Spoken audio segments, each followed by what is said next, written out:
Champion মানসিকতা থাকলে আসলে কি হয় তার একটা উজ্জ্বল উদাহরণ বোধহয় আর্জেন্টিনা গোটা বিশ্বকে দেখিয়ে দিল। যেই মানসিকতা ছাড়া যে আসলে বিশ্বকাপ জেতা যায় না, এই মানসিকতা ছাড়া যে আসলে পিছিয়ে পড়েও এগিয়ে যাওয়া যায় না, এই ধরনের মানসিকতা ছাড়া যে আসলেই বড় টুর্নামেন্ট জেতা যায় না, সেটাই আর্জেন্টিনা প্রমাণ করে দিল। স্ট্রাইকাররা যেখানে গোল পাচ্ছে না, সেখানে অন্য কেউ এসে কাউকে না কাউকে তো গোল করতে হবে। লিওনেল স্কালোনির হাতে বোধহয় সেই অস্ত্রগুলো এমনভাবে সুনিপুণভাবে অক্ষত অবস্থায় ছিল যেটা তিনি আস্তে আস্তে ধীরে ধীরে বের করেছেন। লিওনেল মেসি পেনাল্টিটা মিস করেছেন। আর্জেন্টিনা ঠিক ওই জায়গায় মানসিকতা একটা ধাক্কা খেয়েছিল এবং ওই জায়গা থেকে ফিরে আসার জন্য জাস্ট একটা মোমেন্টামের দরকার ছিল। প্রথমার্ধটা যেভাবে আসলে গোটা দুনিয়া দেখেছে, তাতে করে আপনি এন্টারটেইন হয়েছেন। ফুটবলটা আসলে এভাবেই হয়। আর্জেন্টিনা সুযোগ ছিল মোটামুটি সমতায় ফেরার, কিন্তু সেই সুযোগটা যখন নষ্ট হয়ে যায় তখন স্বাভাবিকভাবে যে কোনো দল পিছিয়ে পড়ে। আপনি এই জায়গায় একটু কম্পেয়ারটা ব্রাজিলের ম্যাচের সাথে করতে পারেন।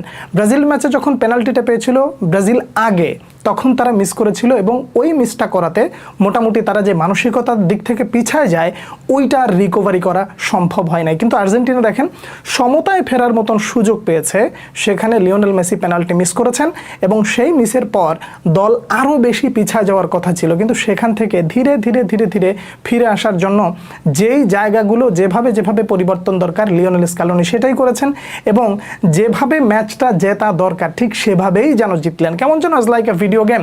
আমার এখন এই মুহূর্তে রোমেরোকে দিয়ে গোল করানো দরকার, রোমেরো গোল করে দিল। আমার এই মুহূর্তে ম্যাচে ফেরার জন্য লিওনেল মেসিকে দরকার, তিনিও বাইরে থেকে একটা গোল দিয়ে দিলেন এবং শেষ মুহূর্তে এসে আমার জেতার জন্য এনজো ফার্নান্দেজের একটা হেড দরকার ছিল, তিনি সেই গোলটা করে দিলেন।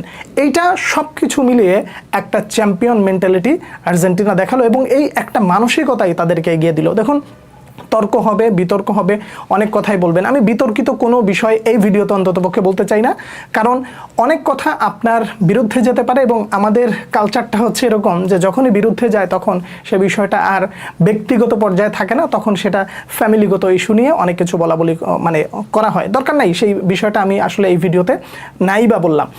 বিতর্কিত জায়গাগুলো নিয়ে আলোচনা করলে অনেক বেশি বলা যাবে, কিন্তু সেই জায়গাটা আপাতত থাকুক। এখন আর্জেন্টিনার জয়টা নিয়ে আসলে কিছু বলা যেতে পারে, তার কারণ আর্জেন্টিনা বিশ্বকাপের আসরে পিছিয়ে পড়লে জিততে পারে না, এরকম একটা বাজে ট্র্যাক রেকর্ড কিন্তু ছিল। সেই বাজে ট্র্যাক রেকর্ডটা একেবারে ভেঙে চুরমার করে দিলেন লিওনেল স্কালোনি, লিওনেল মেসি। তারপরে হচ্ছে পারেদেসের কথাটার নামটা একটু না নিলেই নয়। কেন আসলে সবার নাম বাদ দিয়ে মেইন কিছু খেলোয়াড়ের নাম বাদ দিয়ে পারেদেসের নামটা নিলাম? আপনার নিশ্চয়ই মনে আছে যে আর্জেন্টিনা যখন এগিয়ে যায় ঠিক তার কিছুক্ষণ আগে মোহাম্মদ সালাহর একটা 2 ভার্সেস 3 যে অ্যাটাকটা পারেদেস ঠেকিয়ে দিয়েছিলেন, ওটা যদি ঠেকিয়ে দিতে না পারতেন তাহলে কিন্তু আর্জেন্টিনা আরও বেশি পিছিয়ে যেতে পারতো। যে কারণে ডিফেন্ডারদেরকে আপনি যতটুকু সুনাম দিবেন, ক্রেডিট দিবেন, বদনাম বলবেন, যত কিছুই যা বলেন, পারেদেসের এই যে পর্দার আড়ালে থেকে যে ছোট্ট একটা কাজ, এই কাজটা দলকে অনেক বেশি এগিয়ে দিয়েছে। এবং অল কাউন্টার অ্যাটাকে যখন আসা হয় এবং অল ডিফেন্স যখন চলে আসে, তখন স্বাভাবিকভাবে এই ধরনের মিস্টেক হইতে পারে, এই ধরনের ভুলও হতে পারে। এবং মিশর চেষ্টা করেছিল তাদের সর্বোচ্চ লেভেলের ফুটবলটা খেলতে এবং সেটা তারা খেলেছে, কিন্তু দিন শেষে গোলেরই খেলা। দিন শেষে আপনার স্কোর বেশি থাকলে আপনি জিতবেন, আপনার স্কোর কম থাকলে আপনি হেরে যাবেন।